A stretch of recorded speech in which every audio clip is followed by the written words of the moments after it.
Bueno, nos habíamos quedado hablando del origen de la filosofía, que se pregunta por respuestas naturales, ¿verdad? Yo les dije que hay algo bien importante que es el paso del mito al logos.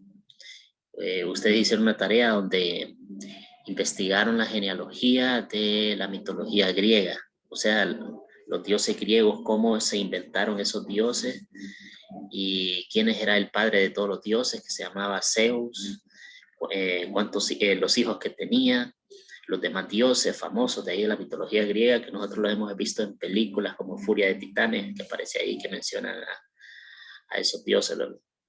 Pero todo eso, como explicamos en la clase anterior, eran cosas que se inventaban los griegos para explicar fenómenos naturales, ¿verdad? Sobre todo los poetas, Homero y Hesíodo. Homero escribió un libro llamado La Odisea, y entonces ahí se habla bastante de estos dioses. También otro libro llamado La Ilíada, donde hablan de la guerra de Troya, donde se habla bastante de esos dioses griegos. Ahora, los griegos llegaron a un momento que no se conformaban con estas creencias de estos mitos, sino que ellos dijeron, y si encontramos explicaciones racionales, o sea, basados en nuestra pura capacidad mental, sin recurrir a los dioses, y se esforzaron y ellos crearon la filosofía, que la filosofía se pregunta por el origen de las cosas, por la naturaleza de las cosas, pero sin recurrir a la imaginación, basado más que todo en la razón. Entonces eso es lo importante. Entonces yo les decía que la mentalidad mítica, en la mentalidad mítica los hombres y los dioses dependen del destino.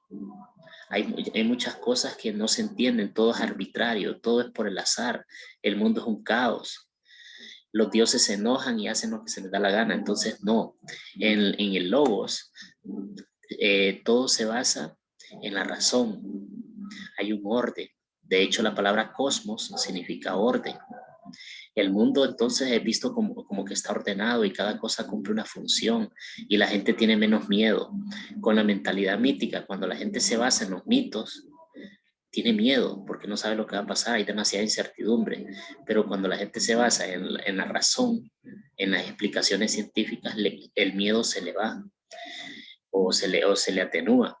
¿Por qué? Porque encuentra explicaciones que le dan seguridad. ¿Ok? Entonces esto es sumamente importante.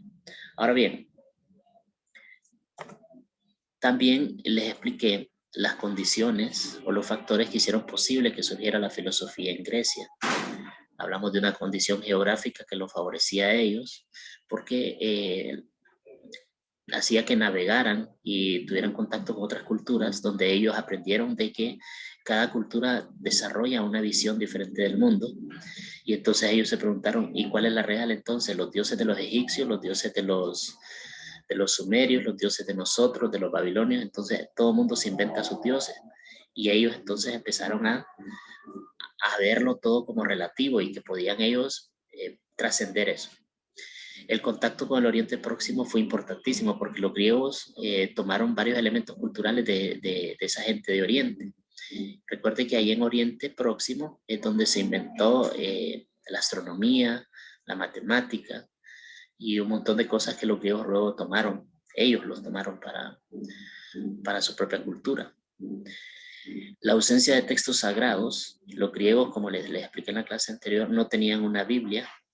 Los griegos no tenían un libro como lo tenemos nosotros los cristianos, en el que tenemos tantas referencias y tantas respuestas. Ellos no tenían eso, entonces al no tener una Biblia con las respuestas, buscaron las respuestas por su propia cuenta. ¿Okay? Entonces es algo bien interesante. También los griegos tenían una sociedad política abierta. Ellos inventaron la democracia y en la democracia real a la gente se le permite hablar, se le permite participar. Entonces la gente tenía más libertad para poder expresar sus ideas y no había miedo de hacerlo. Entonces eso también es importante para que surja la filosofía, porque imagínense que una persona por ejemplo, en la Edad Media, que fuera a decir que los dioses no existen y que todo es un mito, un invento, lo que hacía es que lo mandaban a la hoguera, ¿verdad? Entonces, en la cultura griega, no. Si ustedes decían, no, todo esto no me parece, yo tengo otra forma de pensar, entonces no le pasaba nada. ¿Okay? Luego, les dejé que hicieran este mapa. ¿Por qué? Porque este es el mapa donde están localizadas las principales ciudades de Grecia en el siglo 6 y 7 antes de Cristo.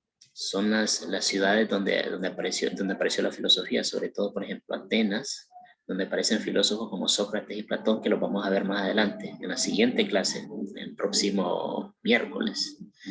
Les voy a explicar de estos filósofos. También aparecen ciudades bien importantes como Estagira aquí, donde aparece otro filósofo sumamente importante que se llama Aristóteles, que lo vamos a ver. Y los demás filósofos que aparecen aquí en estos otros puntos, en otras ciudades, que destacaron.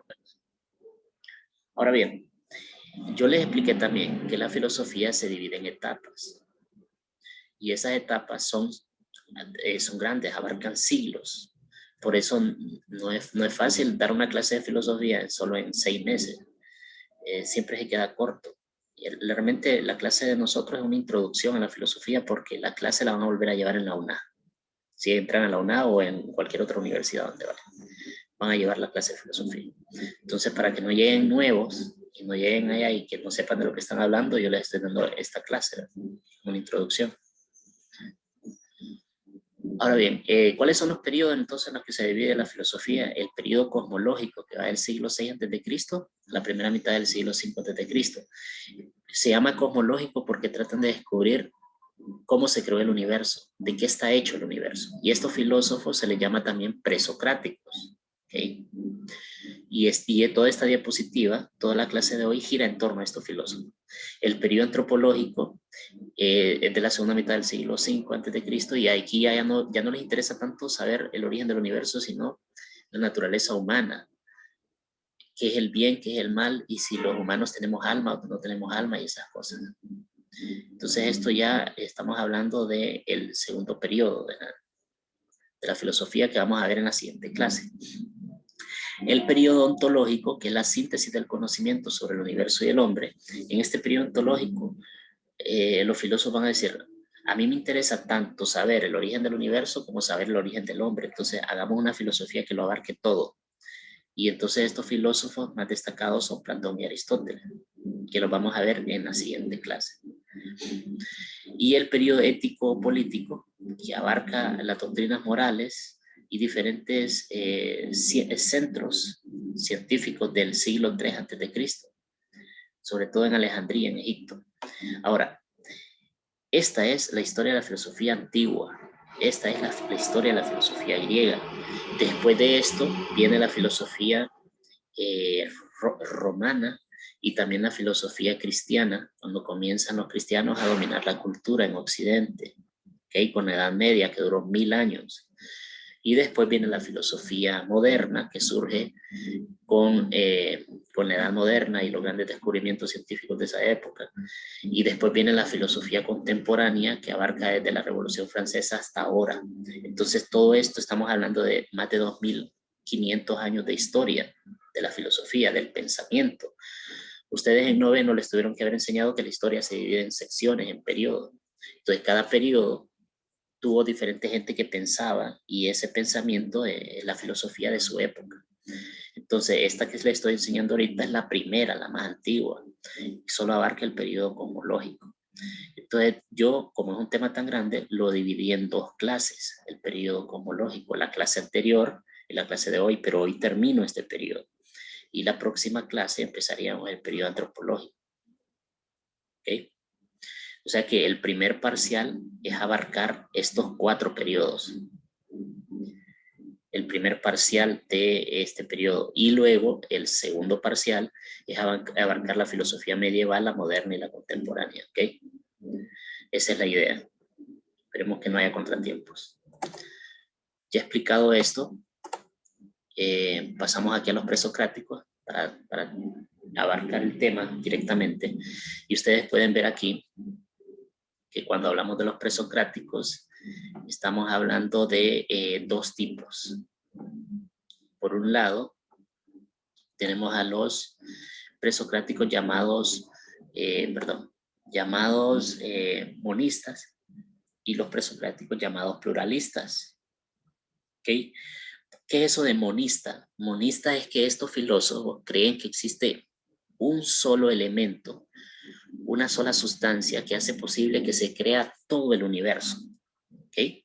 Y que se sostenga. Y los pluralistas son otros filósofos que van a decir, no, hay varios elementos, hay varias sustancias que hacen posible que surja el universo. Por eso se llaman pluralistas. Pluralista viene de plural, de muchos. Y monistas, de uno. Dentro de los monistas hay unos filósofos que se llaman jónicos porque vivían en ese sector de Grecia, en Jonia. Y otros que se llaman itálicos porque vivían cerca de lo que ahora es Italia. Para eso era el mapa.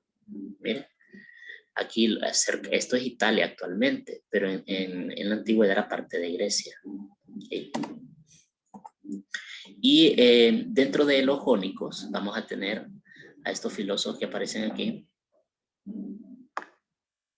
como Tales de Mileto. Miren, ustedes observan que aquí dice Tales de Mileto, Anaximandro de Mileto, Anaxímenes de Mileto. O sea, son filósofos del mismo lugar, del lugar llamado Mileto, que es un puerto en Grecia. Entonces, ellos se conocían, sí. Él le dio clases uno al otro, eran discípulo y maestro. Luego ahí mismo en los jonios tenemos a Heráclito de Éfeso, solo que Éfeso ya es otra ciudad. ¿Okay? Y para darles un dato interesante, Éfeso es una ciudad tan antigua que también aparece en la Biblia. En la Biblia hay un libro que se llama Los Efesios. Y las cartas a los Efesios las escribió el apóstol Pablo a la gente que vivía en esa ciudad llamada Éfeso. También, bueno, estos serían los jonios. Y en los itálicos teníamos a Pitágoras de Samos, que Pitágoras vivía ahí en Italia, ¿verdad? Y a los eleatas como Genófanes, Parménides, Zenón de Elea y Meliso. Todos estos filósofos se llamaban eleatas porque vivían en una ciudad llamada Elea. O sea que estos nombres es por su lugar, ¿verdad? Y los pluralistas, que tendríamos a Empédocles de Agrigento, a Anaxágoras de Clasomene, que ustedes dirán, ¿qué es eso de Agrigento y qué es eso de Clasomene? Pues son ciudades, jóvenes. A la gente antes le ponían el nombre y le decían de dónde era. Entonces, por ejemplo, ustedes se llamaría Catherine de Tegucigalpa y dirían, ¿dónde está la muchacha que a la alumna? Ah, Catherine de Tegucigalpa. No le dirían el apellido, dirían Catherine de Tegucigalpa. Antes no existían los apellidos. Y de los pluralistas tenemos a Leucipo y a Demócrito, que serían los dos representantes de los pluralistas. Entonces, continuando, empezaríamos con Tales de Mileto. Voy a ser un poco breve. La diapositiva ustedes la van a ir teniendo ahí para que la lean, porque la tienen que estudiar. Él es el fundador de la filosofía griega, este señor llamado Tales. ¿Okay? En la antigüedad fue incluido como uno de los 7 sabios de Grecia. Era reconocido como matemático y astrónomo, porque les dije yo, los filósofos de la antigüedad eran todólogos, sabían de todo, sabían de medicina, sabían de matemáticas. Sentó el concepto de que los principios de las cosas son aquellas que proceden de la materia, de la naturaleza. Y él decía que el agua era lo más importante. Él decía que el arjé era el agua, el arjé es el principio que subyace en todas las cosas. Entonces para él, para este filósofo, no podía existir ni la vida ni la materia si no existía agua. Entonces para él lo más importante de la naturaleza era el agua. En su concepto, la Tierra era un disco que flotaba sobre el agua del océano.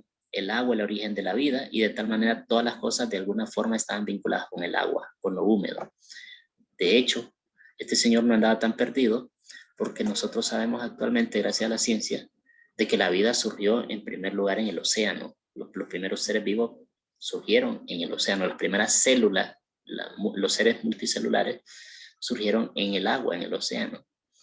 Y nosotros sabemos que 70% de la superficie de la Tierra es agua. Y sabemos también que 70% de nuestro cuerpo es agua. Entonces, La intuición que tuvo este señor para poder saber que el agua era tan importante es sumamente interesante. No se refería al agua como algo sobrenatural, como lo hacía Hesíodo, el poeta, a la verdad del océano, sino que hacía alusión a que el agua como un elemento físico, tal como aparece en la naturaleza, es absolutamente importante. Entonces, este señor no solo decía que el agua era sumamente importante, sino que él fue el primero que predijo un eclipse y dijo, tal día, tal hora, va a haber un eclipse. ¿Y cómo lo hizo? Pues pura matemática, joven, porque los astrónomos logran hacer esas cosas a pura matemática, por eso en la foto ahí salen esos triángulos y esos ángulos. Y ustedes dirán, ¿por qué nos enseñan ángulos y triángulos y todo eso? No sería posible nada de la ciencia moderna sin la matemática. Bueno, entonces Anaximandro era discípulo del señor anterior de Tales. Y este señor Anaximandro se apartó de la concepción de su maestro y consideró que el arjé, o sea, el principio común a todas las cosas, de manera que nunca podría ser algo concreto como el agua. Él pensaba que lo más importante era algo que él llamó apeirón. Decía que lo infinito, lo ilimitado, era el origen de todas las cosas. Decía que el universo había surgido porque había algo infinito que lo había creado. ¿Okay? Entonces, él decía que este apeirón o esta sustancia infinita se separaba debido al calor y al frío. Que el calor se va a la superficie y da lugar a lo seco, decía él, y al verano, y el frío se va al centro y da lugar a lo húmedo, a la tierra. Él decía que la tierra era cilíndrica y que era el centro del universo y se mantenía fija en su lugar y que no tenía motivo para moverse en ninguna dirección. Este señor dijo que la tierra era el centro del universo. Nosotros sabemos en la actualidad que no es el centro del universo la tierra, gracias a los astrónomos, pero sí sabemos que la tierra ocupa un lugar importante en el sistema solar y estos filósofos ya intuían el movimiento de los planetas. Decía él que la Tierra no se movía, pero los demás planetas alrededor de la Tierra sí. Anaximandro. ¿Okay? Luego pasaríamos aquí a explicar con dibujos, con esquemas, lo que pensaba este señor. Decía que alrededor de la Tierra giran enormes esferas de fuego forradas de aire comprimido. O sea, él, a diferencia de mucha gente de su época, porque para nosotros ahora, ay, qué normal, qué fácil saber que existen las estrellas y que las estrellas son, que el sol es una estrella y todo eso. Claro, porque a nosotros nos lo enseñan desde la escuela.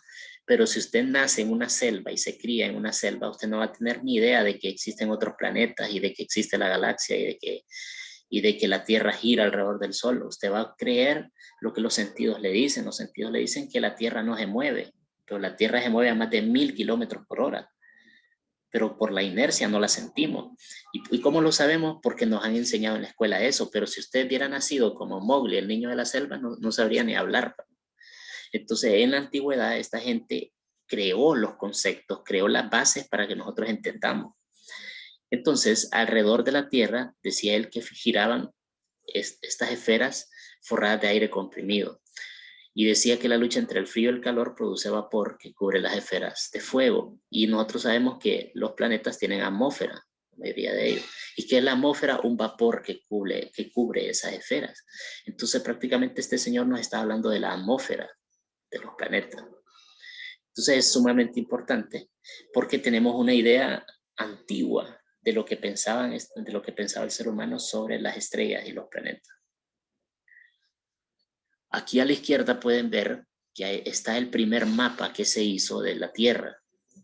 El primer mapa que alguien hizo de la Tierra lo hizo Anaximandro, este filósofo. Pueden ver de que él ya sabía que existían 3 continentes, Europa, Asia y África, y de que existía un gran océano alrededor. Este fue el primer mapa que existe de la Tierra. ¿Okay? Y hizo un mapa también del cielo, poniendo a la Tierra de esta forma en el centro, las estrellas girando, y a la esfera del Sol, la esfera de la Luna, y él menciona aquí que hay una gran cantidad, una región de fuego que está alrededor. Ese era como ellos creían que era el universo.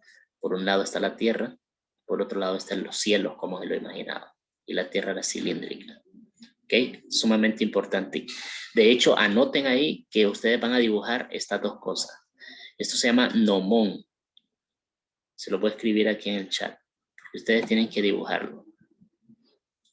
Van a dibujar el gnomón terrestre y el gnomón celeste.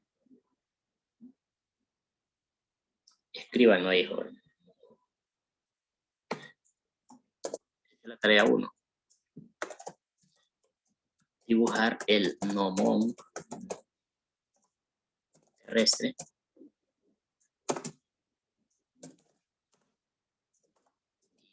y el gnomón celeste, creados por Anaxágoras. Perdón, por Anaximandro.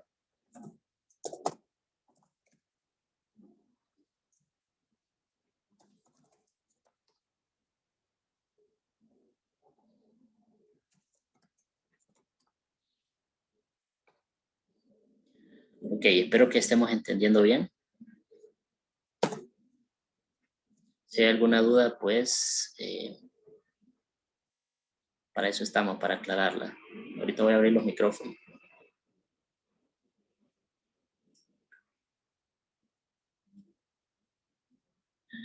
Ahorita les permito expresarse, jóvenes. ¿Hay alguna duda de la clase?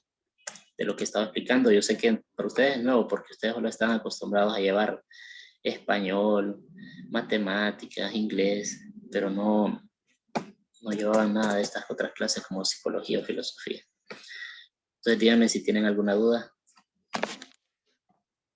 de cómo vamos a ir trabajando, de lo que está hablando, de qué es lo que estamos hablando. Aprovechen ahorita.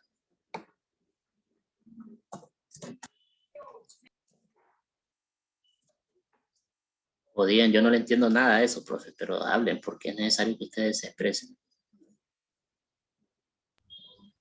No. ¿No qué?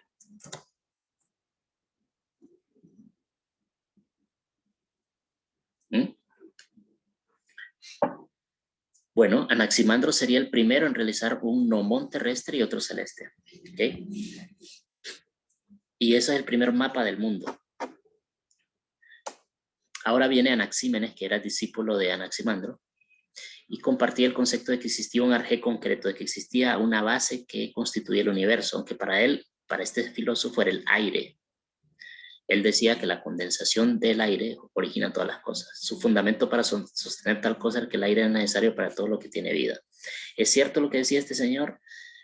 Hasta cierto punto, porque el aire, nosotros sabemos que el oxígeno, para nosotros los seres humanos, es vital. Sin oxígeno no hay vida. Y para la mayor parte de los seres vivos igual. El oxígeno es la clave, la atmósfera. Ustedes saben que dentro de la atmósfera existe, bueno, dentro del planeta Tierra hay muchas capas, ¿verdad? Pero una de las capas más importantes es la atmósfera. ¿Por qué? Porque la atmósfera, que es un montón de gases que rodean la Tierra, hace posible que haya vida. Y dentro de la Tierra entonces existe algo que se llama la biosfera. La biosfera es todo el lugar de la Tierra donde hay vida. Y eso es posible gracias al aire. ¿Okay? Entonces todo lo explicaba a través del aire. Él hablaba de la condensación, por la que se produce el frío, y hablaba de la rarefacción o la dilatación por la que produce el calor. Nosotros sabemos que el cambio de temperatura es importante y todo eso sucede en la atmósfera. Entonces, al final, los distintos elementos como el aire, el agua, la tierra y el fuego difieren entre sí debido a la cualidad del calor. Por ejemplo, la tierra es más fría que el agua, según estos filósofos. El aire puede calentarse o puede enfriarse y generar diferentes tipos de reacciones químicas. Y ustedes ya lo han visto en la clase que llevan con la profesora de química. Entonces, para él tenía una concepción del mundo como algo vivo, como que el mundo respiraba, de la misma manera que nuestra alma, que es el aire, igualmente un soplo, y el aire envuelve al mundo entero. De hecho, en la antigüedad era bastante común que se creyera que la tierra era como un ser vivo. ¿Okay? Y no solo en Grecia, también aquí en América, los antepasados, los incas, creían que la tierra era un ser vivo.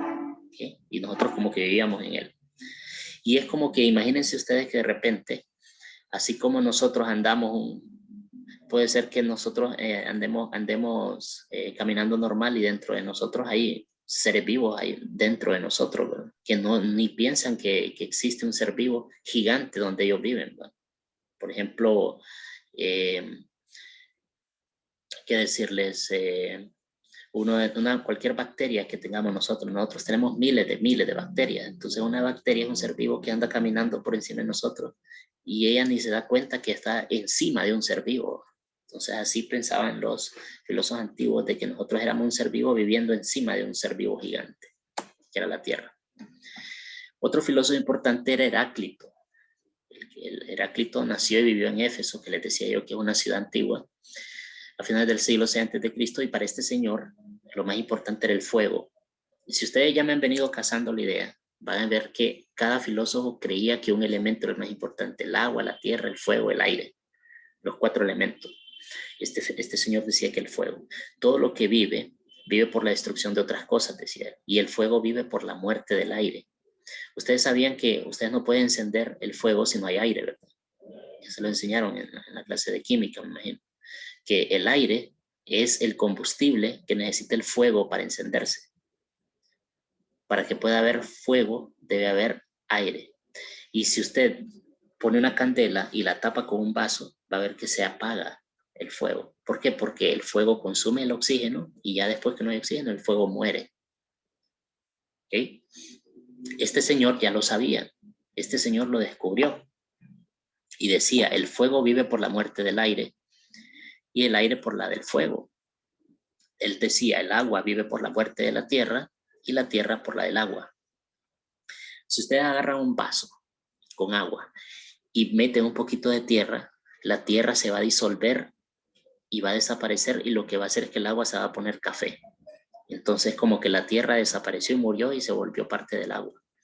Pero si ustedes agarran un poquito de agua y lo meten en una macetera llena de tierra, es el agua la que va a desaparecer porque la tierra es más y la va a absorber. ¿Okay? Entonces, este tipo de situaciones, estos filósofos las analizaban y eran precursores de la química, eran precursores de la ciencia. Ahora bien, también él mencionaba el cambio de su posición de contrarios. La ley oculta de la naturaleza es que todas las cosas vienen en pugna. Para este filósofo, él descubrió algo bien importante. En la naturaleza hay bastante violencia, hay lucha. Y nosotros sabemos que los seres vivos, para sobrevivir, tienen que pelearse, tienen que comerse, devorarse entre ellos mismos. Y es parte de la vida, decía él, esa lucha, ese pleito, esa guerra. Entonces, realmente, como ustedes pueden ir viendo, estos filósofos se adelantaban en muchas cosas a lo que los científicos actualmente dicen. Él decía que los contrarios se necesitan. Este filósofo decía que la realidad es unidad de contrarios. Esta diapositiva, como les digo, ustedes ya la tienen, yo se la puedo reenviar para que la lean, porque el tema no es muy sencillo, es algo complejo, lleva cosas que ustedes tal vez nunca habían escuchado, como por ejemplo el logos. El logos significa la razón, y para este filósofo la razón es como un fuego. Él decía que nosotros estamos constituidos de los 4 elementos. Dentro de nosotros hay tierra, hay aire, hay agua, pero también hay fuego. ¿Y dónde está ese fuego? En la mente. ¿Okay? O sea, algo bien importante de cómo ellos creían que estábamos constituidos los seres humanos. Luego vendría otro filósofo que se llama Pitágoras, que era filósofo matemático griego, y él es muy, muy importante, no solo por la filosofía, sino también por la matemática, porque él descubrió, algunos dicen que no fue él, sino que copió la idea de otra civilización llamada los babilonios, lo de cómo descubrir, cómo calcular el tamaño de la hipotenusa a través de una fórmula que es el que ustedes ya les han enseñado varias veces, ¿no? El teorema de Pitágoras. Pero este señor era más famoso por otras cosas que por ese teorema. Él era un filósofo sumamente interesante porque él tenía su propia concepción de la vida y tenía unas creencias bien diferentes a la gente que vivía ahí cerca de donde él. Para empezar, por ejemplo, este filósofo creía en la transmigración de las almas. Y ustedes dirán, ¿qué es eso de la transmigración de las almas? Él creía que uno, cuando muere, algo parecido a lo como creen los hindúes, su alma se reencarna. ¿Okay? Y él decía que si una persona es muy inteligente, puede recordar cómo era antes de haber nacido, como es actualmente, y recordar sus vidas pasadas. Y él decía, a saber si era cierto o era mentira, pero él decía que él se acordaba de por lo menos 3 vidas antes. ¿Okay? Entonces era un personaje bien misterioso, una persona mística, y aparte de que sabía mucho de matemáticas, se había creado como una religión en torno a ellos, ¿verdad? Se llamaban los pitagóricos. Y de ahí van a surgir un montón de ideas bien interesantes, porque para ellos los números eran la clave. Estos filósofos decían que no se puede entender nada si no se entiende la matemática. Y llegan a tal punto que prácticamente a los números los tienen como ser divino, porque por ejemplo, para ellos primero existió la unidad, el 1. Dicen que el 1 es ilimitado, que rodea lo ilimitado. La unidad crece y se divide y se crea el 2. Lo ilimitado se introduce en lo limitado, separándose en 2 partes, y así se origina la línea. Ustedes pueden ver que aquí está el número 1 y el número 2 es el número 1 que se dividió y creó una línea. ¿Okay? Y así sucesivamente el 3, que forma este plano, y el 4, que forma una imagen en 3D. ¿Okay? Que serían las formas ya más sólidas. Entonces a lo que yo voy es que estos filósofos, aparte de aritmética, entendían muy bien lo que es la geometría. Ustedes no se asusten por ver esos números ahí, porque tampoco les voy a poner eso en el examen, ¿no? Pero es una idea para que ustedes vean lo complejo que era el pensamiento de estas personas y lo adelantado que estaban. Ustedes tienen que saber, jóvenes, que toda la ciencia actual tiene su base en la matemática, en la medición. Es imposible, por ejemplo, que nos estuvimos comunicando ahorita si no hubiera un gran conocimiento de matemática y de ingeniería, de lo que crearon las computadoras, de lo que hicieron posible el Internet, de lo que inventaron toda esta tecnología o el celular que están utilizando ahorita. Todo está basado en matemática, en cálculos, en operaciones lógicas. De hecho, la unidad central de proceso de la computadora y del celular tiene una parte que se llama unidad lógica, que toma decisiones más rápido de lo que lo tomamos nosotros. ¿Ok? Entonces estos filósofos ya se habían adelantado a muchas cosas. Aquí viene la segunda tarea. Nótenla ahí.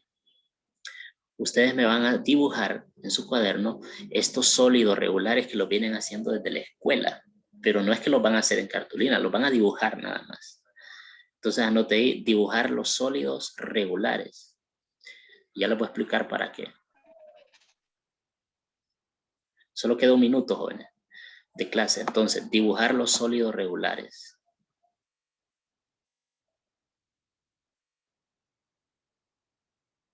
Y explicar, escriban ahí, y explicar el significado que le daban los pitagóricos a cada uno.